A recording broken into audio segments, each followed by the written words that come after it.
Hey everybody, today I want to talk about depression and binge eating and why those two are often so tied together. And to ensure that we all understand what I'm talking about, depression isn't just feeling down or not as motivated as we used to be. Although those experiences can be part of it, it's not the full picture. Major depressive disorder is characterized by 5 or more of the following symptoms, but you must have either a loss of interest or pleasure, what we've talked about before called anhedonia, or a depressed mood.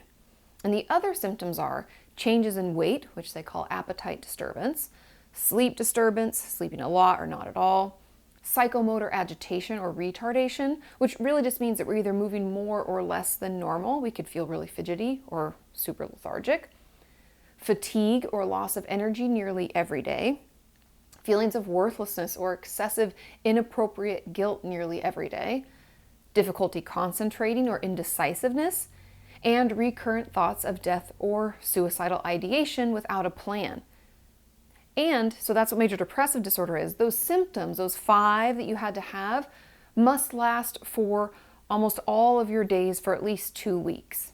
Now, binge eating is characterized by eating in a short amount of time, like let's say 2 hours, an amount of food that is definitely larger than what most people would eat in a similar period of time under similar circumstances.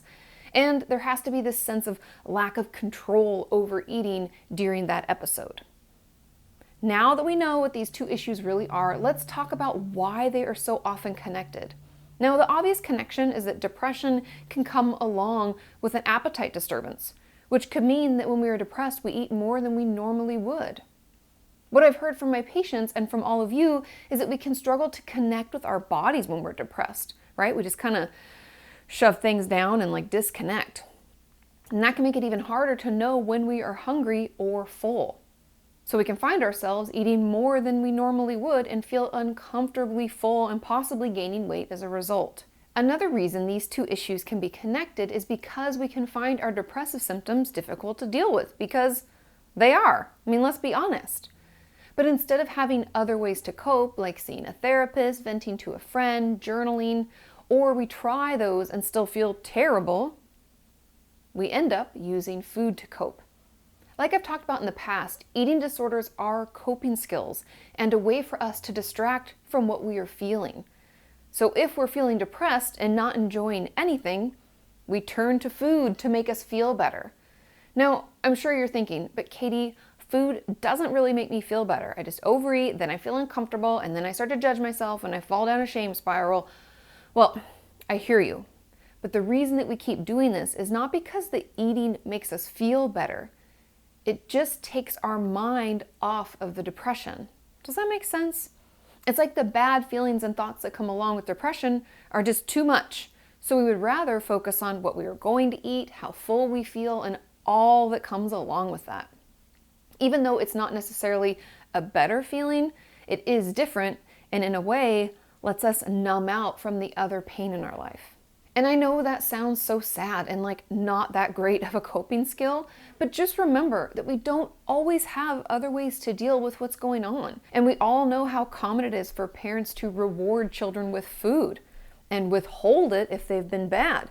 Therefore, from an early age, we start to associate feelings with food. Good equals I get dessert or more food.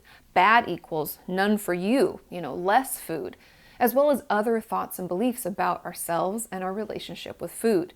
And we carry these connections with us into adulthood, unless we are taught differently. But that doesn't mean that we can't learn new ways to more effectively deal with all that we're going through. And the first thing I want you to try to think about is your last binge. And consider what it was you were trying to communicate by doing it. Were you trying to express how upset you were? Was the binge your way to assert your control over your life? Maybe you aren't sure yet, but just try to be curious, not judgmental, about it and see what you learn. You can also try to see if there are any patterns to the binging. For example, do we find ourselves wanting to binge more at night? Tends to be the most common. Or is it after we see or talk to a certain person?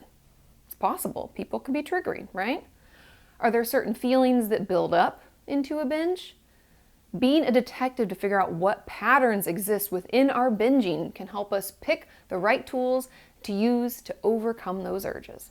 Next up, let's say it's a depressed mood that causes us to binge most. Can we recognize those thoughts? We often allow thoughts to hang around in our head, and without any evidence to support them, we accept them as fact. And then, obviously, we have feelings about them. And then we act a certain way as a result. So in order to change these behaviors that we don't like, we're going to have to work on those thoughts. What thoughts are we having about life, our relationships, or whatever's upsetting? What do we think about that? Write a few of the most common offenders down. Let's check our facts on those. Do we have any actual evidence to support that thought? And no, other thoughts are not facts. Could we possibly have a skewed perception of the situation? What would be a more balanced thought about it? For example, let's say our thought is, God, I'm so lazy and stupid. I'm never going to get that job.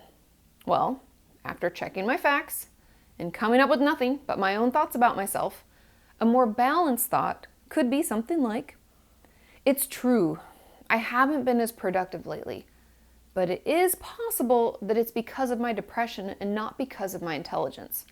And I have had other jobs before, so there's that.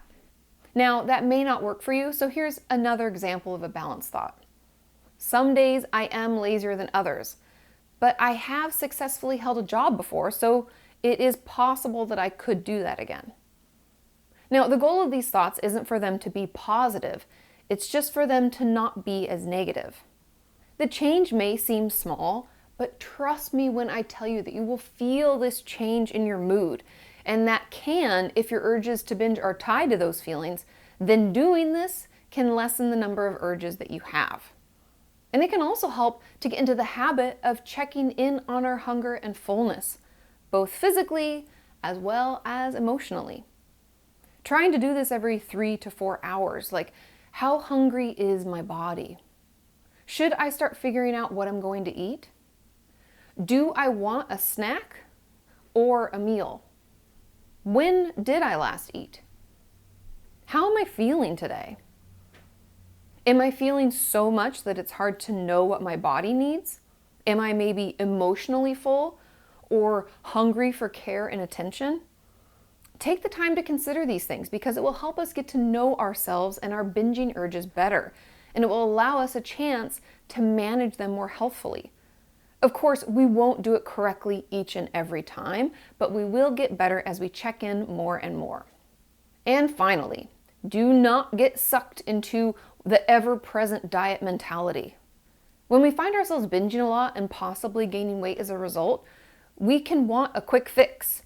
Or we know that if we just stop eating quote-unquote junk food, then we'll lose the weight and get better. These beliefs are false, but they are drilled into our brain via expensive marketing campaigns created to get us to spend money on their products. You know, all this garbage like the diet teas and pills and portions and expensive food they ship right to you, just for you, so you lose weight. There are more than I could name. If we are wanting to lose weight, that's okay. But we have to do it by understanding why we are overeating in the first place. We have to be curious about our beliefs about food and why we possibly tie certain people, places, or feelings to eating or overeating. There is room in all our lives for all food, barring obviously any allergies or illnesses, but we just need to learn how to eat when we are hungry and stop when we are full. Because the second we tell ourselves that we can't have something, that's the second we can't stop thinking about it and craving it.